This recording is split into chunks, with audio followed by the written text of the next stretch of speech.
Hi friends, white புலாவுக்கும் கல்யாண வீட்டு chicken குருமாவுக்கும் recipe upload பண்ணியிருக்கேன். ஃபுல் வீடியோவாக போட்டிருக்கேன். லிங்க் கீழே கொடுக்குறேன். மறக்காமல் செக் பண்ணி பார்த்துட்டு சப்போர்ட் பண்ணுங்கள் ஃப்ரெண்ட்ஸ்.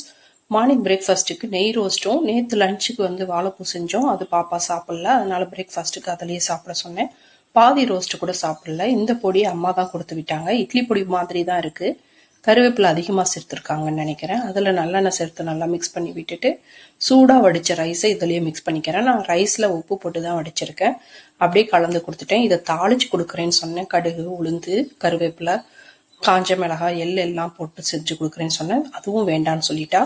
சைடிஷ் எதுவும் வச்சு கொடுக்கக்கூடாதுன்னு சொன்னால் அவளுக்கு தெரியாமல் உருளைக்கிழங்கும் முட்டையும் வச்சு கொடுத்துட்டேன். எண்ணெய் நல்லா சூடேறினதும் ஸ்லைஸாக கட் பண்ண உருளைக்கிழங்க தண்ணி வடித்து சேர்த்து விட்டுறேன். ஒரு 3-4 நிமிஷம் ஆனதும் உப்பு சேர்த்துக்கிறேன். உருளைக்கிழங்குக்கு உப்பு காரம்லாம் அதிகமாக சேர்க்கணும், நல்லா இழுக்கும். உப்பு சேர்த்து 3 நிமிஷம் ஃப்ரை பண்ணி விட்டதும் மிளகாத்தூள், மஞ்சள் தூள், பெருங்காயத்தூள் மட்டும் சேர்த்துக்கிறேன். நல்லா 4-5 நிமிஷம் ஃப்ரை பண்ணோன்னா ரெடி ஆகிடும். எண்ணெயை வடிக்கிறதுக்கு சுற்றி உருளைக்கிழங்க வச்சிட்டோம்னாக்கா எண்ணெய் வடிச்சிடும். நம்ம உருளைக்கிழங்கு மட்டும் யூஸ் பண்ணிக்கலாம். உங்களுக்கு இந்த வீடியோ பிடிச்சிருந்தா லைக் பண்ணுங்கள், சப்ஸ்கிரைப் பண்ணுங்கள், ஷேர் பண்ணுங்கள், மறக்காமல் கமெண்ட் பண்ணுங்கள், சப்போர்ட் பண்ணுங்கள் ஃப்ரெண்ட்ஸ். தேங்க்யூ.